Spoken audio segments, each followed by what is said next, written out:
오늘 말씀은 때가 참에 이렇게 시작되고 있습니다. 특별히 때에 대해서 우리가 많이 생각하는 시점입니다. 연말 연시. 우리 어릴 때 보면 때가 있다 이런 말을 많이 듣죠.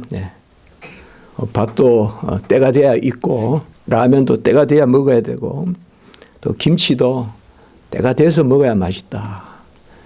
그리고 때란 말을 많이 들은 것 같아요. 종기가 나도 빨리 이렇게 고름을 짜지 않고 놔두라. 때가 돼서 짜야 된다. 그렇게 이야기하는. 막 아픈데도 기다려야 된다. 이가 흔들흔들해도 막 저는 그냥 까탈라서 그냥 막 밤새 이렇게 손으로 해가지고 빨리 뽑으려고 하는데 때가 돼야 빠진다. 이렇게 합니다. 사실 때라는 말 어떻게 보면 시간에 우리가 선을 그어놓고 또 달력을 만들고 어떻게 보면 참 인간이 지혜롭다고도 하고 어떻게 보면 야 같다고도 볼 수가 있죠. 우리가 시간과 공간에 선을 그을 수가 있습니까? 시간에 선을 긋는 게 달력이나 이런 것이고 공간에 선을 긋는 게 이제 우리가 여기까지 내 땅이다 저기까지 내 땅이다 하지만 그건 그야말로 땅 따먹기와 똑같죠. 땅을 우리가 조금만 내려가면 니께 내께 어디 있습니까? 그냥 땅 밖에다 선을 긋고 이게 내 거다 이게 네 거다 하고 그렇게 이야기하는 것이지 사실 우리 인간의 시간을 분할할 수도 없고 공간을 분할할 수도 없습니다. 왜요? 시공은 오직 하나님께 속한 것입니다. 한때 시간을 연구하겠다고 저를 많이 쫓아다니는 학생이 하나 있었습니다. 어거스틴의 시간에 대해서 연구하겠다. 그래서 옛날에 이제 그때는 방학이면 한 번씩 등산을 가고 이렇게 했는데 그때 산에서 계속 그걸 묻는 거예요. 이제 어거스틴의 시간관에 대해서.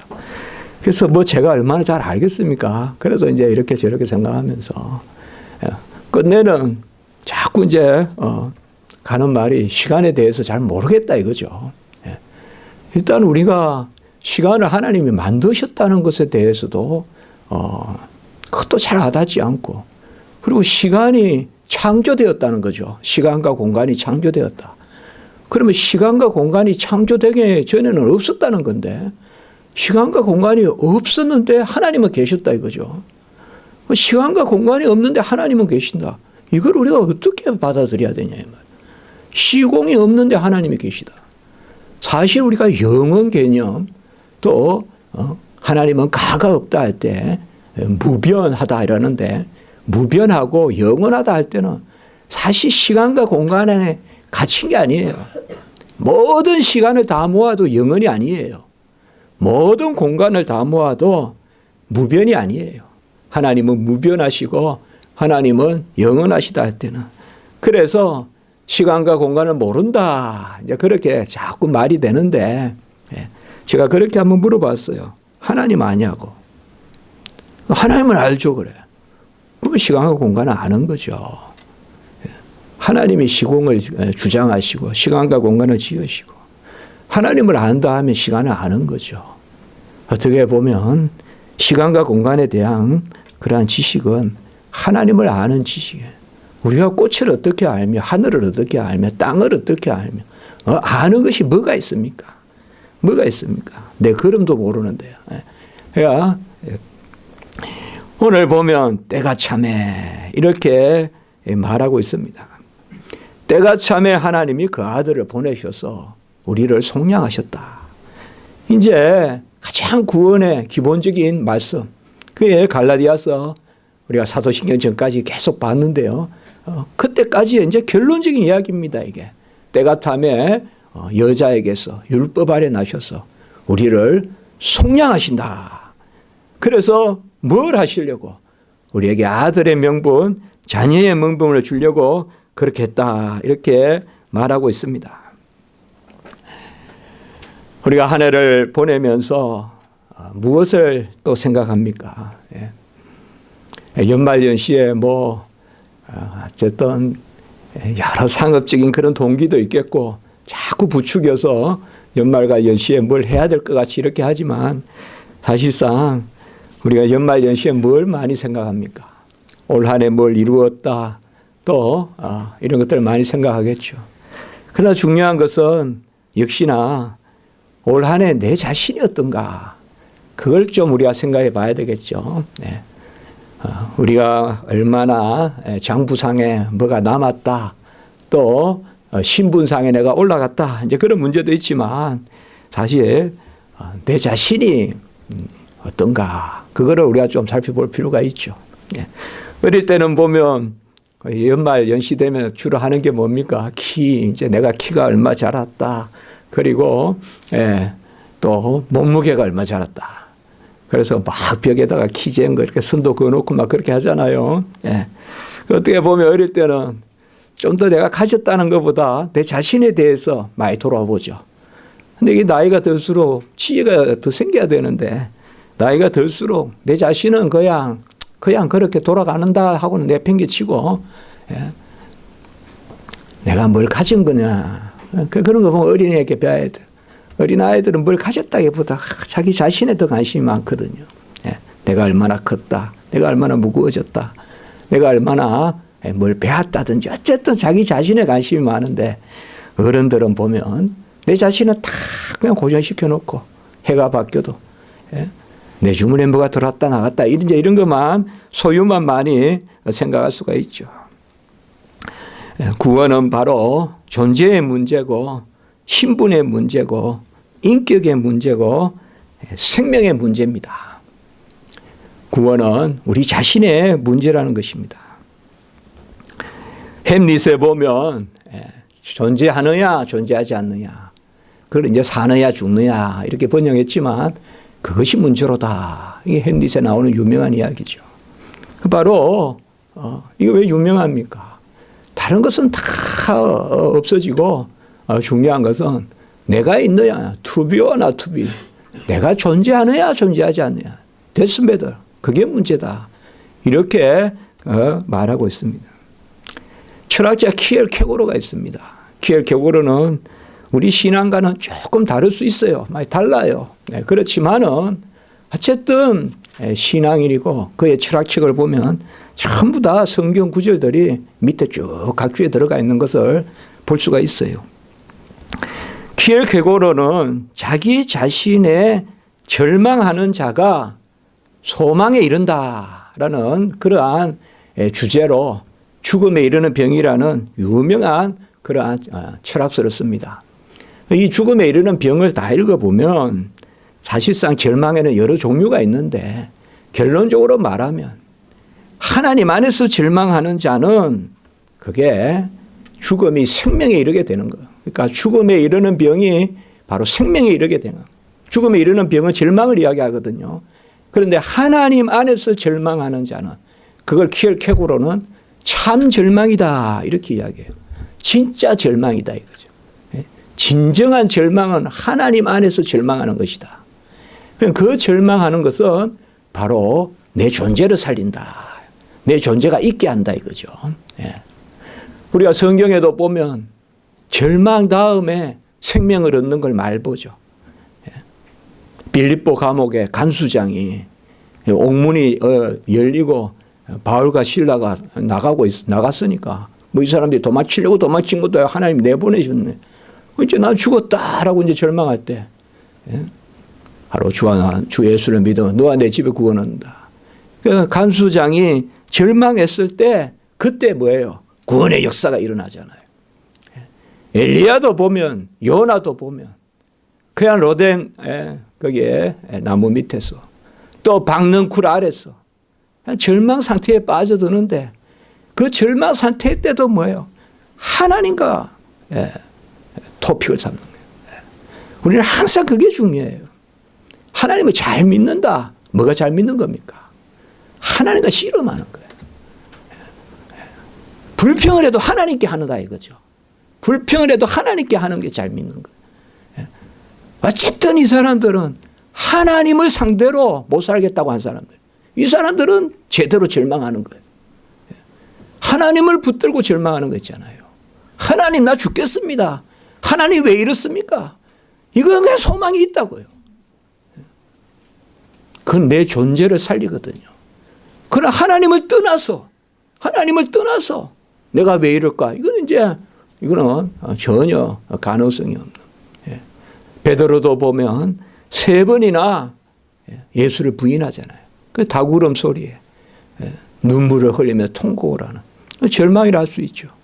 그러나 그가 그 절망으로 예수를 떠났다는 그런 성경은 없어요.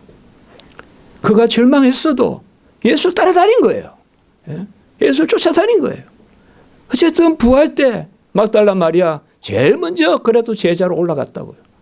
그래서 바요나 시몬아 네가 나를 사랑하느냐 3번이나 묻고 3번이나 답하는 내 양을 먹이라 내 양을 치라 이렇게 이야기하는 것을 볼 수가 있습니다. 우리는 하나님의 관심사는 우리 자신입니다. 우리 자신입니다. 우리 소유가 아닙니다. 우리는 나이가 들어갈수록 소유를 자꾸 버리는 버릇을 들여야 됩니다.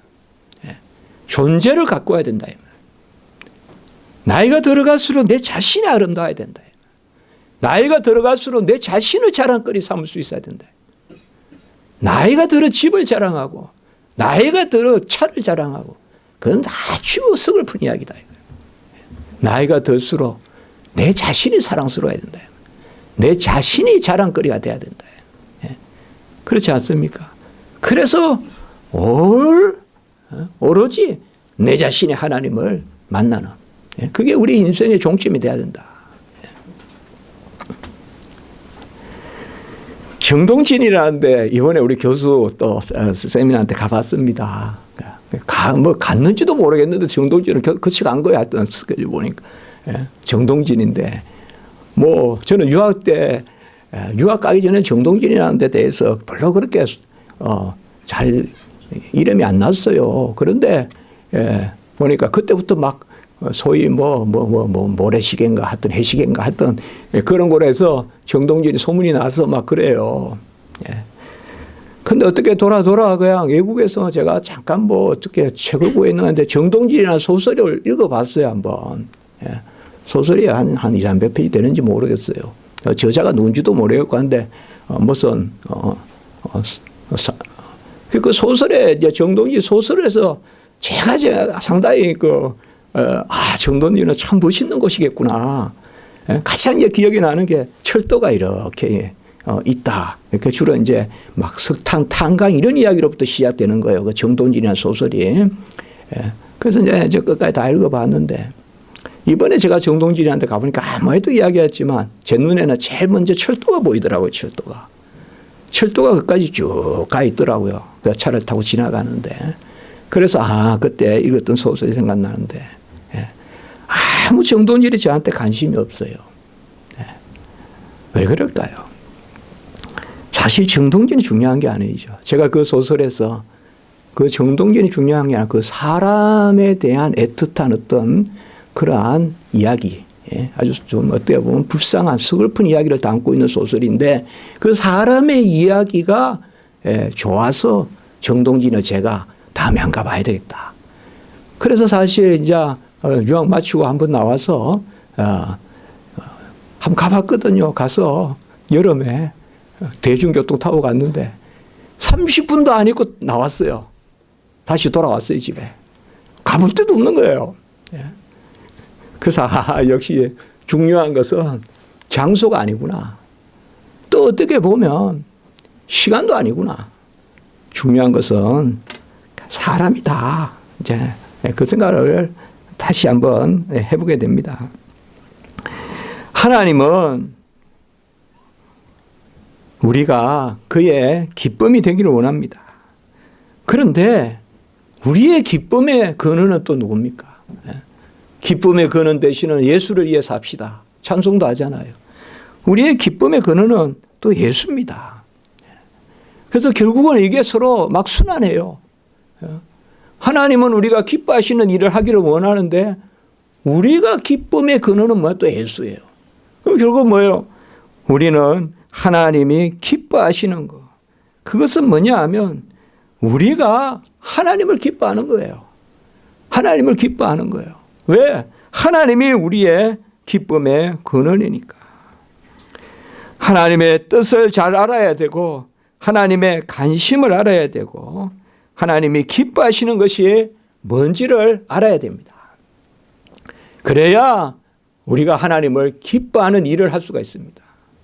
하나님이 기뻐하시는 것은 에베소 1장 6절에서 7절의 말씀에 보면 그 기쁘신 뜻대로 우리를 예정하사 예수 그리스도로 말미암아 자기의 아들들이 되게 하셨으니 이는 그가 사랑하시는 자 안에서 즉 주 예수 안에서 우리에게 거저 주시는 바 그의 은혜의 영광을 찬송하게 하려는 것이라. 그래서 하나님이 기뻐하시는 것을 이 말씀에 비춰보면 이 말씀은 세 가지거든요. 창세전에 우리를 애정하셨고 자녀 삼으셨고 그리고 은혜의 영광을 찬송하게 하려 하는 것이다. 그러니까 하나님이 창세전에 우리를 작정하셔서 자녀 삼으셔서 뭘 하시려고 하느냐. 바로 찬송하게 하려고. 무엇을? 은혜의 영광을 찬송하게 하려고.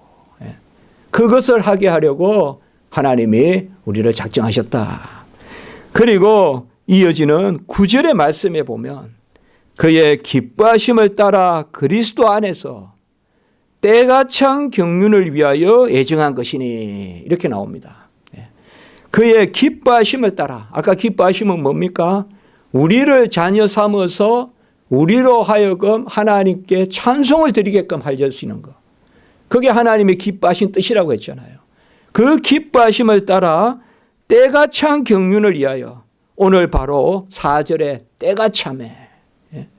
오늘 때가 참해와 에베소서 1장 9절에 때가 찬 경륜은 사실 같은 말로 되어 있어요.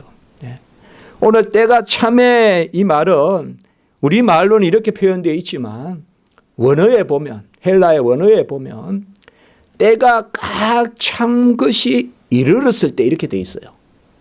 이 명사로 되어 있어요. 때가 찬 것이 때가 꽉 참이 이르렀을 때 이렇게 되어 있어요. 그리고 에베소 1장 9절에도 보면 때가 찬 경륜이 이렇게 나오는데 때가 찬 경륜을 위하여 예정한 것이다. 이 때가 찬 경륜도 여기도 보면 때가 꽉 찬 것의 경륜, 때가 꽉 참의 경륜이 이렇게 되어 있어요.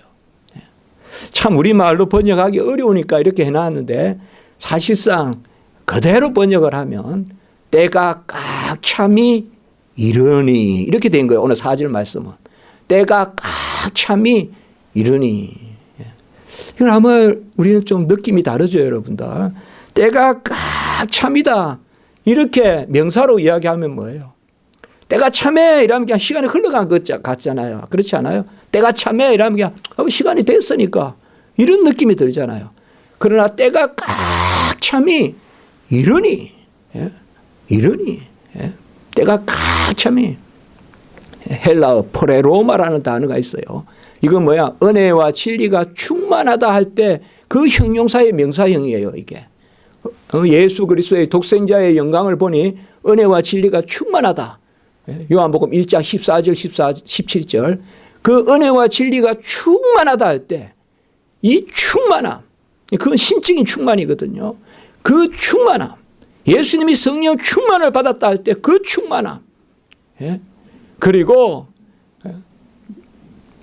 이러하여 모든 의를 다 이루어야 함이 합당하다라고 할 때 그 충만함 이럴 때 다 똑같은 단어예요. 이게 바로 채우다는 뜻이에요. 채우다 꽉 채우다. 그 때가 꽉 참. 이건 어떻게 보면 그저 시간이 흘러갔다는 것이 아니라 하나님이 준비하셨다는 거예요. 하나님이 준비하셨다는 거예요. 그래서 이것을 그냥 때가 참에 이게 아니라 그냥 때가 됐으니 이게 아니라 하나님이 꽉 때를 채우시는 그 오늘은 여기 말씀 1장 4절에는 때가 참회로 되어 있지만 오늘 4장 4절에는 때가 참회 이렇게 되어 있지만 에베소서 1장 9절에는 때가 꽉 참의 경륜 이렇게 되어 있다고요. 때가 꽉 참의 경륜을 위하여. 경륜이 뭡니까? 하나님의 질서잖아요. 하나님 집의 질서가 경륜이거든요. 그대로 우리가 성경 원어 그대로 보면 집이라는 말과 율법이란 말이 붙어 있는 게 바로 경륜이라는 뜻이에요. 집이란 말이요 헬라어로 오이코스고 율법이란 말이 노모스예요. 이 두 가지가 붙어서 오이코노미아 이렇게 하면 요새 영어로 이코노미라고 하는 거예요. 번역하면. 요새 영어로는 이코노미라면 경영, 경제 이것도 뭔가 돌아가는 그거거든요. 돌아가는 질서거든요. 경영이란 말이 경제라는 말이 본래 어원이 그렇거든요. 그게 뭐냐 하면 우리 성경에는 경륜으로 나오는 거예요. 경륜. 그래서 경륜이란 말은 하나님의 집의 질서다 이 말. 그래서 에베소 1장 9절에 때가 찬 경륜을 위하여 예정한 것이니라고 할 때 때가 찬 경륜. 때가 꽉 참에 경륜이 쭉 이르도록 그대로 번역하면 이래요. 이걸 이렇게 번역을 할 수가 없어요. 그러니까 우리가 이제 언어를 배워서 그 언어의 맛을 알면 이런 것들이 이해가 좀 더 돼요. 그러니까 때가 꽉 참에 하나님 집의 질서가 이제 끝까지 이르렀으니 그게 오늘 말씀이야. 때가 꽉 참이 이르니 때가 차니. 하나님이 무슨 경륜을 이루었습니까?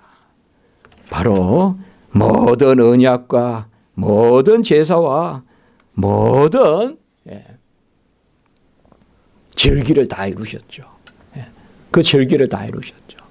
그래서 하나님의 때가 되어서 하나님이 그 아들을 보냈다.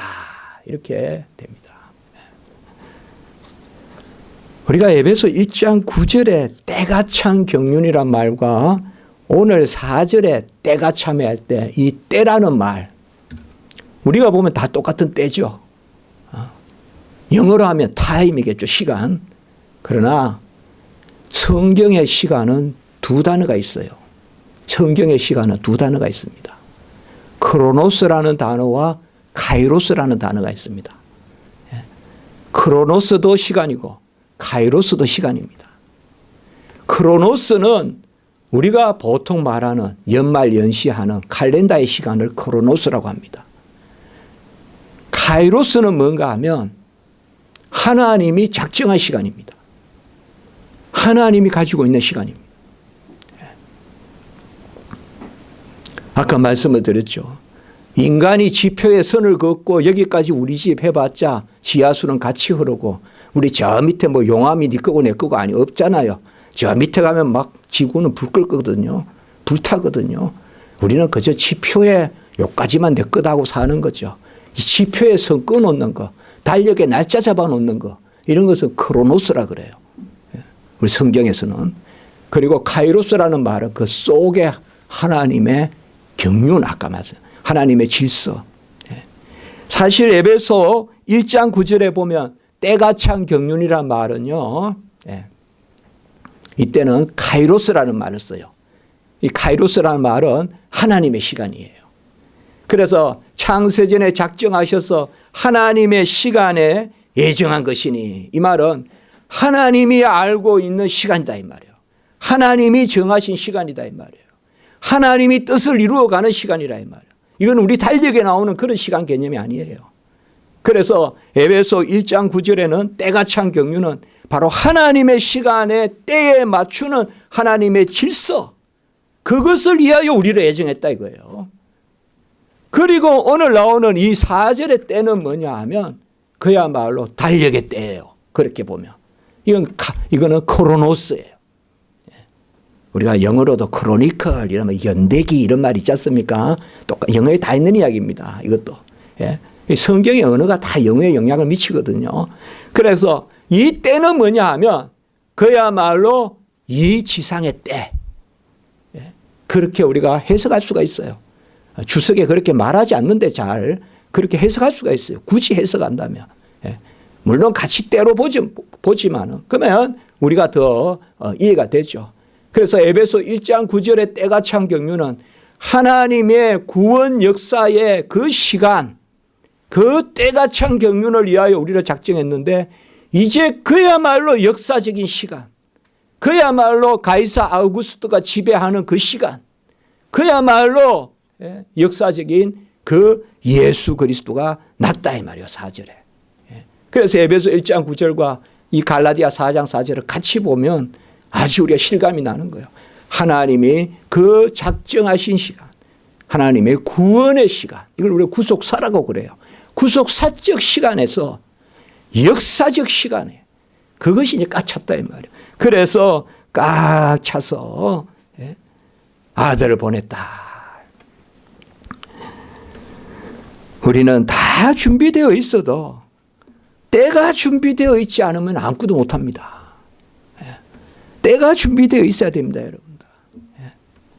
우리 뭐 세상에도 그런 말 하죠. 세상이 나를 부른다. 아니면 시대가 나를 부른다. 세상에도 그런 말이 있죠. 내가 아무리 준비되었어도 시대가 나를 부르지 않으면. 아무리 요새 뭐 2m 키 크고 막 덩치 좋다고 해서 옛날 같으면 그런 사람들이 다 장군하겠죠. 그러나 요새는 덩치로 장군합니까? 총 잘 쏘는 사람이 덩치 큽니까? 총 잘 쏘는 사람이 장군하지 요새는 덩치 크다고 장군하는 건 아니잖아요. 그러나 그런 사람들이 이순신 때에 났으면 한 자리 하겠죠. 그래야 때가 잘 나. 이 하나님은 우리에게 항상 때에 맞추신 경륜을 이루세요. 때에 맞추신 경륜을 이루세요. 이것에 대해서 우리는 늦었다 빠르다. 왜 40년 동안 강야를 헤매냐.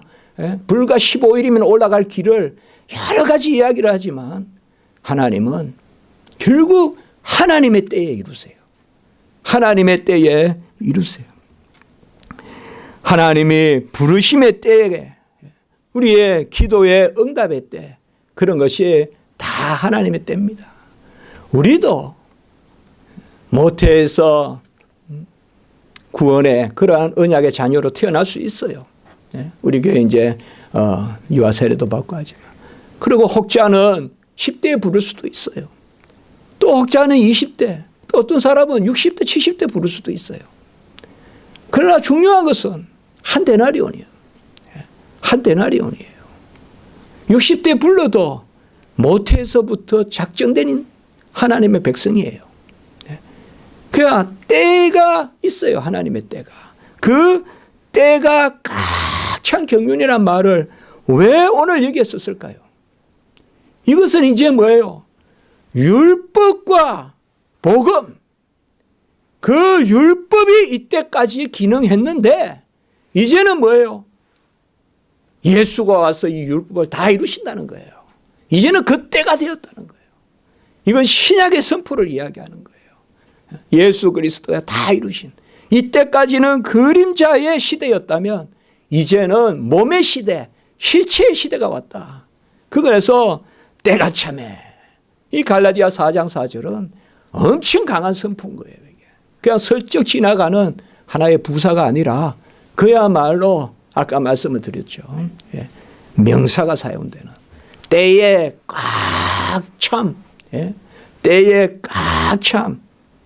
그것이 왔음에 이렇게 돼 있어요.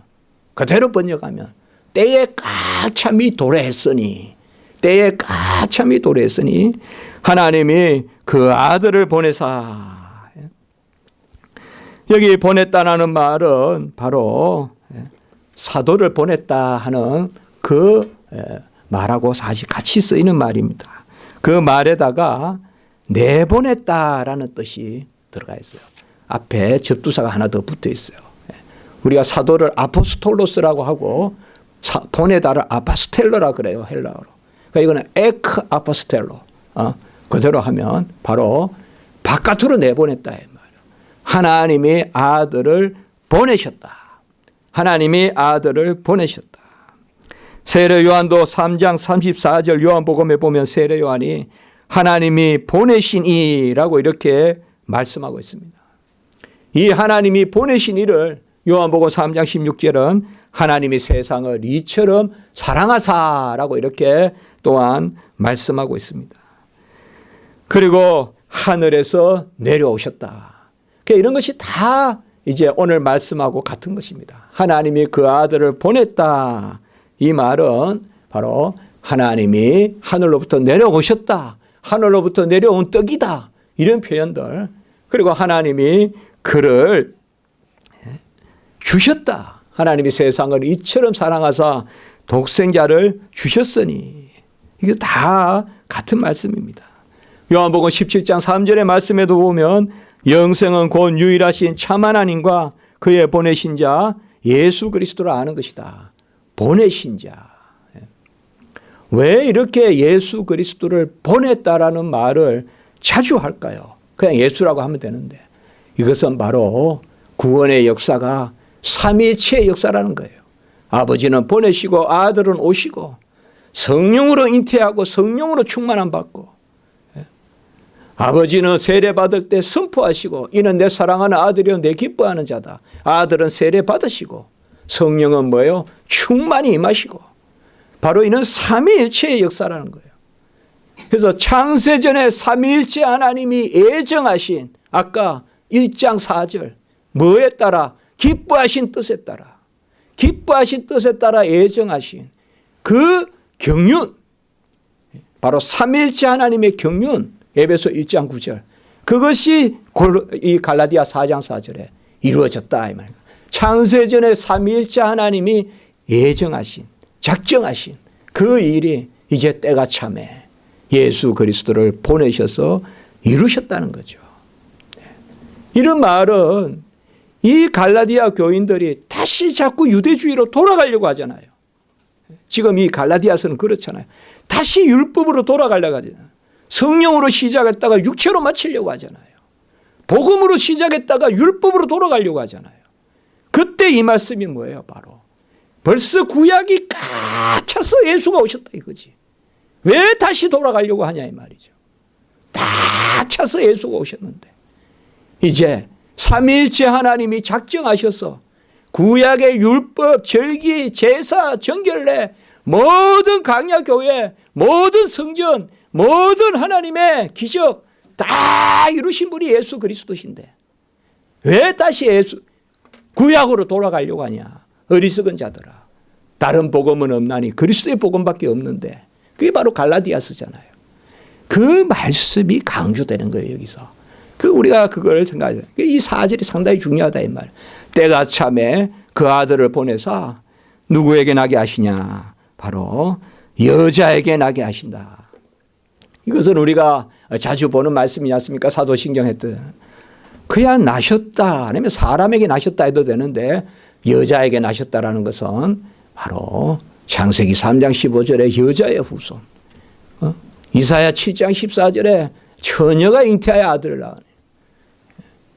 마태복음 1장 23절에 처녀가 잉태하여 아들을 낳으리니. 바로 예수 그리스도께서 여자에게 나셨다는 것은 동정녀에게서 나셨다는 거고 동정녀에게서 나셨다는 것은 성령으로 잉태되셨다는 거고 성령으로 잉태되셨다는 것은 예수님은 사람이로되 죄가 없으시다는 거예요. 히브리서 4장 15절.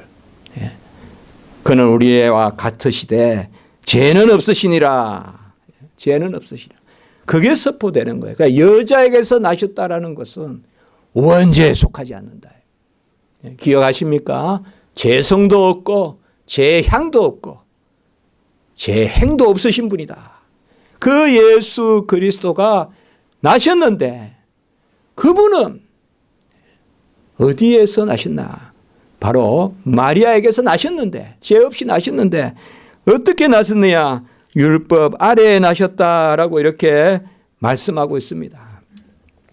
율법 아래에 났다. 이 말은 바로 우리가 갈라디아서 3장 10절에 보면 무릇 율법에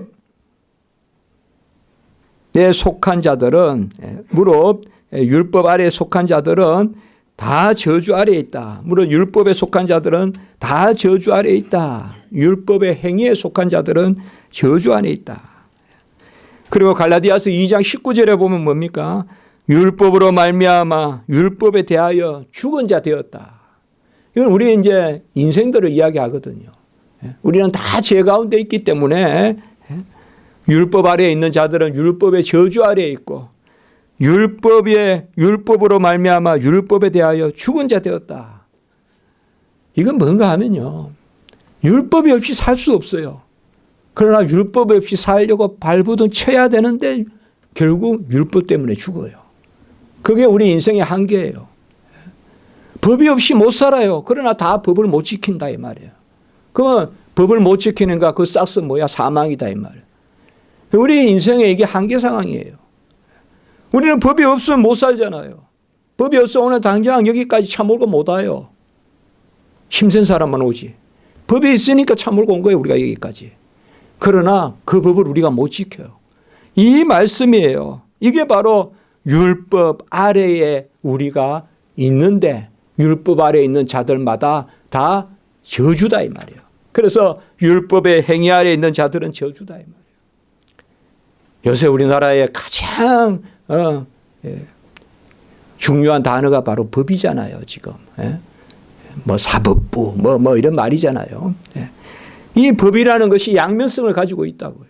법이라는 것이 사람들을 어느 정도로는 질서 있게 해주지만 결국 그 법이 사람을 삼켜버리거든요. 법으로 온전한 사람 없다 이 말씀이에요. 법으로 온전한 법 없이 산단 말도 거짓말이고 법을 다 지켜서 그 사람은 죄 없다는 것도 거짓말이에요. 우리는 뭐예요? 법 없이 못 사는데 법 없이 살 수 없어요 또. 무슨 말이에요? 법 없이 못 산다는 말은 법이 있어야 우리 인간이 더불어 사는데 또는 법 때문에 못 사는 거예요. 왜요? 법을 다 지키고 살 수 없다 이 말이에요. 법 없이 못 살지만 법을 지키고 못 사는 거예요. 그러나 우리 예수 그리스도는 그렇지 아니하세요. 예수님은 율법 아래에 있지 않아요 사실. 예수님은 율법 아래에 곧 율법의 행위의 저주 아래에 있지 않아요. 예수 그리스도는 죄가 없으세요. 그런데 왜 오늘 여기 말씀에 보면 율법 아래에 나게 하셨다 이렇게 했을까요? 이것은 바로 죄 없는 예수님이 죄인의 세례받은 것과 똑같다 이 말이에요. 제사함의 회개에 이르는 세례라 그랬잖아요. 세례 요한이. 제사함의 회개에 이르는 세례를 세례 요한이 주었다. 그런데 예수님이 그 세례를 받았잖아요. 죄가 없으신 분이 죄인의 자리에서 세례를 받으시고 율법 아래에 속하지 아니하시는 분이 율법 아래에 나셨다 이 말이에요. 이 말은 우리의 자리에서 율법에 순종하셨다 이 말이에요. 우리의 자리에서 온갖 율법에 순종하시는데 그 율법의 순종은 바로 먼저 율법을 어긴 죄값을 치러야 되잖아요. 그래서 온갖 죄의 형벌을 다 당하셨다 이 말이에요. 주님이. 우리가 겪어야 할 고초를 우리가 겪어야 할 징계를 수치를 그 신문을 그 끝내 죽음을 예수님이 죽으셨다 이 말이에요. 빻고 찢고 찌르고 그 모든 고난을 다 당하셨다 이거예요. 그리고 예수님은 거기에 그치지 아니하시고 우리의 죄를 사해 주실 뿐만 아니라 우리를 자녀 삼으시더라고. 오늘 5절의 말씀 율법 아래에 있는 자들을 속량하시고 속량이라는 말은 뭐예요? 값을 치르고 해방시켜 주는 거예요. 값을 치르고 해방시켜 주시려고 예수 그리스도 오셨다 이 말이에요. 그래서 두 가지 의미가 있어요. 성경에서 속량은 값을 치르고 해방시켜서 여기서 끝나면 안 돼요. 값을 치르고 해방시켜서 알아서 가 이게 아니에요. 자녀 삼아 주시는 거예요. 그게 속량이에요. 값을 치르고 해방시켜서 자녀 삼아 주시는 거. 그래서 예수 그리스도는 율법 아래에 계시지 않는 분이 율법 아래에 오셨어요. 죄가 없으신 분이 죄인의 세례를 받으셨어요. 그리 마옵소서 하니까 뭐라 했어요 예수님이? 이리하여 모든 의를 이룸이 합당하다. 이때 모든 의를 이룬다는 그 말이 바로 아까 뭐예요? 참회라는 뜻이에요. 성경은 다 연결되어 있어요. 때가 참회할 때 그 꽉 찼다는 프레로마가 이리하여 모든 의를 다 이룸이 합당하다 하는 말 똑같은 말이에요. 모든 의를 다 채우는 게 합당하다. 그 다 이게 성경에 연결되어 있어 그런 말씀이. 그래서 예수 그리스도께서 이 땅에 오셔서 속량하시는데 단지 우리 죄만 사하여 주시는 것이 아니라 에베소 1장 7절에 보면 그의 피로 말미암아 속량 곧 제사함을 받았는데 이 제사함은 그저 제사함에 머무는 것이 아니라 우리를 아들 삼으신다. 오늘 5절 마지막에 보면 아들의 명분을 얻게 하려 하심이라. 제가 성경 번역 잘못됐다 이렇게 전혀 안 합니다. 그러나 번역이 잘못된 게 아니라 내용을 알아야 됩니다. 우리가. 여기 아들의 명분도 로마서 8장 15절에 양자라는 말과 똑같은 말이에요. 양자. 양자의 영을 받았다 할 때 그 단어예요. 이게. 그래서 우리는 그 양자가 뭐라 그랬습니까? 로마서 8장 17절에 자녀이며 상속자라고 했죠. 그래서 예수 그리스도께서 아들의 명분을 주신다. 이러면 바로 로마서 8장 15절에 자녀의 영, 갈라디아 4장 6절 바로 이어지는 말씀이 뭐예요? 다음 주에 볼 말씀. 아들의 영. 이걸 받은 사람이 바로 누구냐? 오늘 아들의 명분이에요. 번역 다 잘못됐다 말씀하는 게 아닙니다. 아들의 명분이다. 그러나 어쨌든 제 마음은 통일을 시켜야 된다는 생각을 합니다. 성경 번역에 있어서. 저는 그래 생각해요. 창세기 2장 7절에 생기를 불어넣으니 생명이 된지라 그 생기란 말하고 시편 150편 6절에 호흡이 있는 자마다 여호와를 찬양하라 할 때 그 호흡은 똑같은 단어거든요. 그런데 왜 하나는 생기고 왜 하나 호흡이냐 이 말이에요. 그건 아무 근거가 없다 이 말이에요. 그러니까 그런 이야기예요. 그러니까 여기도 오늘 말씀에 너무 중요한 말씀인데 이것을 좀 그런 것이 들어가야 된다 이 말 강조점이. 오늘 말씀만 그대로 봐도요. 때가 꽉 찬 것이 이름에. 때가 꽉 찬 것이 이름에. 바로 그 아들을 보내서 여자에게 나게 하시고 율법 아래 나게 하시는 것은 율법 아래 있는 자들을 속량하시고 이 율법 아래 있는 자들이 바로 우리잖아요. 율법의 저주 아래 있는. 아까 말씀을 드렸죠. 율법 없이 못 살지만 율법 때문에 죽는. 정말 그거잖아요. 자기가 이고 지는 짐, 자기가 이고 지는 짐에 자기가 깔려 죽는. 그게 저주란 말이에요. 저주는 뭡니까? 해야 되는데 못하는 게 저주거든요. 그게 바로 율법 아래 있는 거거든요. 그래서 예수님이 율법 아래 하셔서 우리를 속량시키셨다. 그래서 자녀, 아들의 명분을 얻게 하려 하십니다라고 이렇게 말씀했습니다. 예수님이 이 땅에 오신 것은 마태복음 20장 8절에 마태복음 20장 28절에 보면 인자가 온 것은 섬김을 받으려 함이 아니라 도리어 섬기려 하고 자기 목숨을 많은 사람의 대속물로 주려 함이라 라고 이렇게 했습니다. 칼빈은 우리가 아무도 올라갈 자 없으니 하나님이 내려오셨다. 또 이렇게 됐습니다. 예수 그리스도께서 이 땅에 오신 것은 그것은 삼위일체 하나님의 역사입니다. 아버지가 아들을 보내신 거예요. 그러나 성부, 성자, 성령은 한 분이에요. 하나님이 하나님을 보내신 거예요. 하나님이 하나님을 보내신 거예요. 자기 자신을 주신 거예요. 그래서 우리 자신을 구원하려고. 우리 자신의 구원이 뭐예요? 영생이 뭐예요? 자녀됨이잖아요. 자녀됨이잖아요. 이거 피오 떼시아라 그래요. 영어로 하면 그대로 번역하면 sonship이에요. 이걸 아들의 명분으로 번역을 했어요. 이 번역은 그렇게 썩 좋게 안 느껴져요. 그저 아들됨으로 하든지 아들됨으로 하든지 명분이다 이것보다는 아들됨으로 하든지 그래 생각합니다. 해석이라 생각하세요. 틀린 번역이라 생각하지 마시고 아들됨을 자녀됨을 얻게 하려 하십니다. 자녀가 되면 뭐예요? 아버지의 상에서 먹고 마시고 아버지의 기업, 분기, 유업을 얻고 말이죠. 하물며 하늘에 계신 너희 아버지일까 보냐 하는 그 하물며의 약속을 하물며 너희일까 보냐 얻게 되는 외인이요 나그네요가 아니라 이를 깔며 슬피 우는 문 밖의 인간이 아니라 집 안에 들어가는 그게 돼요. 그것을 삼으시려고. 율법 아래 있는 것이 아니라 같이 합니다. 은혜 아래 두시려고. 우리를 은혜 아래 두시려고.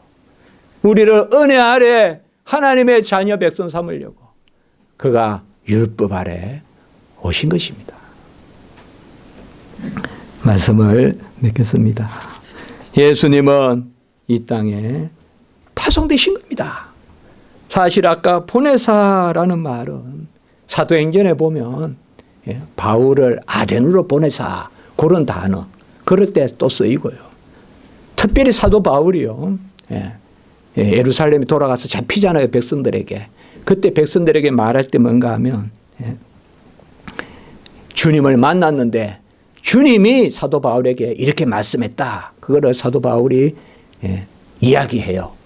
변증해요. 그때 이렇게 말해요. 내가 너를 멀리 이방인에게로 보내리라. 이제 예수님이 사도 바울을 보내리라 할 때 이때 보내리란 말도 오늘 보냈다는 말과 똑같은 말이에요. 그러니까 오늘 말씀을 그대로 우리가 보면 하나님이 우리를 얼마나 사랑하셨는지 주의 종을 백성을 순교지에 보내듯이 아덴에 보내듯이 또 뭐야 이방인의 빛으로 바울을 보내듯이 예수를 우리에게 보내셨다 이 말이에요. 왜? 우리 자녀 삼으려고. 그래서 우리가 율법 어긴 거 죄값 먼저 다 치르고 그것만 해서는 안 되니까 율법 다 순종해서 죄도 사해 주시고 자녀도 삼아 주셨다. 이것이 바로 오늘 말씀인 것입니다. 기도드리겠습니다. 거룩하고 자비로우신 하나님 아버지, 우리가 값없이 그저 구원받은 듯해도 예수 그리스도께서 그 보좌 버리시고 이 땅에 오셔서 낮디낮은 천한 구유에 오셔서 우리의 율법 아래 오셔 천역에 나셔서 우리를 구원하신 은혜임을 알게 하시니 감사합니다. 우리의 나의 나된 것, 우리의 우리 된 것을 기뻐하게 도와주시고 소유에 찌들고 소유에 좌우되는 그러한 삶을 벗어나게 하시고 나 자신으로 말미암아 기뻐하는 우리 자신으로 말미암아 즐거워하는 하나님이 우리로 말미암아 기쁨을 이기지 못하시는 그런 존재가 우리라는 것을 기억하게 하시고 우리를 기뻐하시는 여호와 하나님을 앙망하는 저희들이 되게 주시옵소서.